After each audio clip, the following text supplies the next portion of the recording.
Hello বন্ধুরা, আশা করি আপনারা সবাই ভালো আছেন। তো আজকে আমার ছাদ বাগানে একটি ভিডিও নিয়ে চলে আসলাম।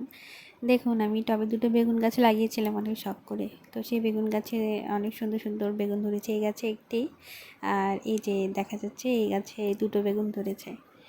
তো বেগুনগুলো যখন কেটেছি, আসলে বাজারে তো বেগুন কিনতেই পাওয়া যায়, কিন্তু তবু এত আনন্দ হয়। আর এই যে এখন আমার বড় বৌদি হারভেস্টিং করছে টমেটো। আমাদের বাসায় এরকম বস্তায় করে আর কি মাটি এনে জাস্ট টমেটো গাছগুলো লাগিয়েছিলাম। তো দেখুন, সেই টমেটো গাছ থেকে কী সুন্দর সুন্দর টমেটো ধরেছে।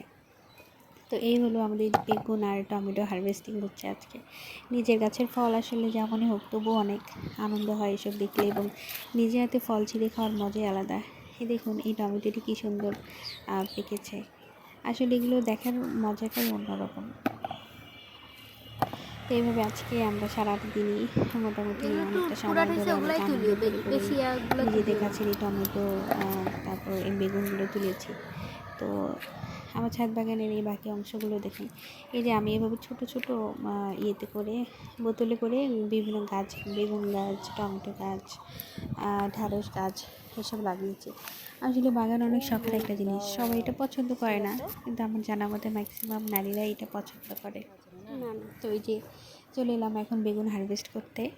এখানে আমি এটি কেচি দিয়ে বেগুন দুটো কেটে নিচ্ছি। দেখুন কত সুন্দর হয়েছে বেগুন দুটো। আসলে নিজের গাছের বেগুন যেমনই হোক, তবুও দেখতে সুন্দর লাগে। বন্ধুরা, নিজের গাছের ফল বলে কথা। আসলে যখন হারভেস্টিং করছিলাম, কি যে আনন্দ হচ্ছিল সব কিছু মিলিয়ে, তা আপনাদেরকে আসলে বলে বোঝাতে পারবো না। তো বন্ধুরা, আজকে আমার এই ভিডিওটা একদম নতুন একটি ভিডিও ছিল। আপনাদের যদি আমার এই ছাদ বাগানের ভিডিওটি পছন্দ হয়ে থাকে, তাহলে অবশ্যই একটি কমেন্ট করবেন এবং আমার চ্যানেলটিতে সাবস্ক্রাইব করে দেবেন। আর এমন আরও নতুন নতুন ভিডিও পেতে আমার চ্যানেলটির সাথেই থাকুন, আমার চ্যানেলটিতে চোখ রাখুন। ধরো হাতের নিচে হাতটা দাও, একটা হাতটা নিচে।